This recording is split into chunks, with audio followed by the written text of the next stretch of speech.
Hi friends, video பார்க்க வந்தவங்க எல்லாருக்கும் ரொம்ப பெரிய தேங்க்ஸ். இன்றைக்கி வெந்தய காரக்குழம்பு வைக்கலான்னு நினச்சி 2 ஸ்பூன் வெந்தயத்தை வெறும் வானலில் வறுத்துக்கலாம். அது கோல்டு கலர் ஆகிற வரைக்கும் நம்ம வறுக்கலாம். ஒரு மாதிரி பொன்னிறமாகணும், வெடிக்கணும் வெந்தயம். அப்போ நல்ல வாசனையாக இருக்கும். அந்த நேரத்தில் நம்ம அந்த வறுத்து எடுத்து பவுடர் பண்ணி வச்சுக்க போகிறோம்.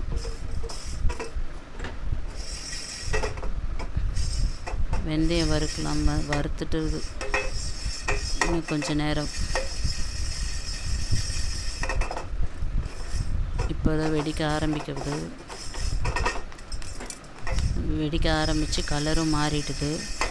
இந்த ஸ்டேஜில் நம்ம எடுத்து அதை ஒரு தட்டில் மாற்றி வச்சுக்கலாம்.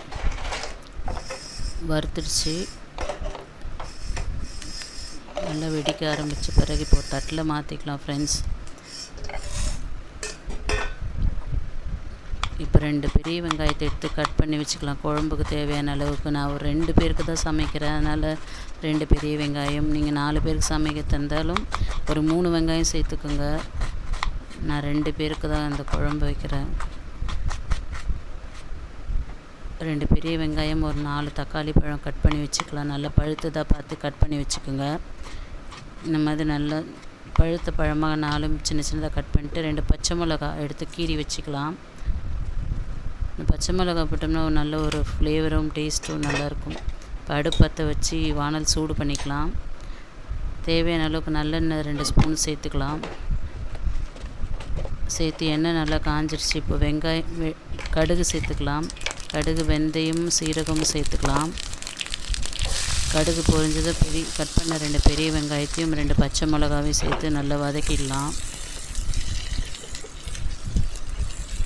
இது வதங்க தேவையான அளவு சால்ட், உப்பையும் சேர்த்துக்கலாம். இந்த நேரத்தில் நம்ம சால்ட், உப்பு சேர்த்து இதை மிக்ஸ் பண்ணி நல்லா வதக்கி விடலாம். வெங்காயம் நல்லா வதங்கினா தான் அந்த குழம்போட டேஸ்ட்டு நல்லாயிருக்கும். கருவேப்பிலை சேர்த்துக்கலாம். 4 கருவேப்பிலை சேர்த்துக்கலாம்.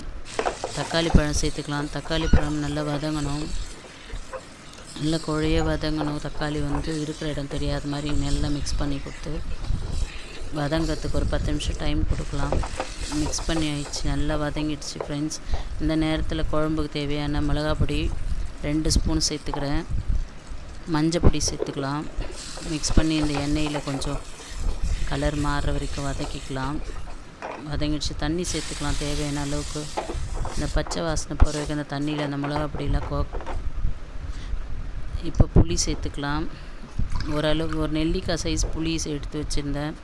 இதை கரைச்சி வச்சுக்கலாம் அந்த புளியை. இப்போ குழம்புல இருக்கிற அந்த பச்சை வாசனை போயிட்டு பெருங்காயப்பொடி 1 ஸ்பூன் சேர்த்துக்கலாம். அடுத்து கல் உப்பு 1 ஸ்பூன் சேர்த்துக்கலாம்.